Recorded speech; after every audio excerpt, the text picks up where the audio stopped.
Hi, my name is Gedale Fenster, and I'm here to talk about a great project by a good friend of mine, Rebbe Nachman, the Lost Princess Initiative. Rebbe Yaakov has done a beautiful job of taking Rebbe Nachman's stories, such as the Lost Princess, and made a psychological tool for all of us to be able to wake us up from sleep. We see that today, the whole world is either approaching life or avoiding life. And Rebbe Nachman knew that years and years ago. And he recognized that most people are asleep. So he came out with these beautiful stories to awaken people.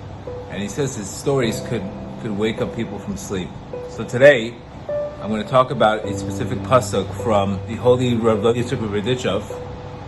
And he says here, the emotions of love, fear, and pride are exercised constantly throughout daily life. When one lusts for anything of physical satisfaction and channels that emotion into the love of Hashem, this elevates the physical desire into a spiritual yearning and releases the holy spark that's trapped in that desire.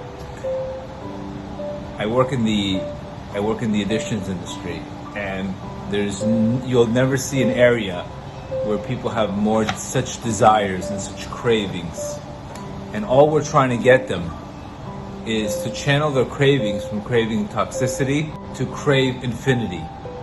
This is our whole job in our life, is to take our desires that we have, our desires that consume us, our desires that take over us. Our highest potential is trapped in those desires. But the day that we take these desires and we elevate them to Hashem, it creates a tremendous arousal from above.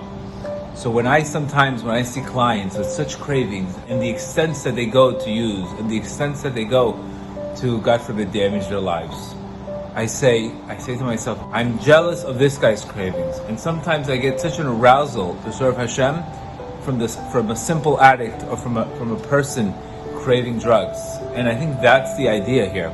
The idea is to take the everyday things that we see and to recognize that cravings can go one way or the other.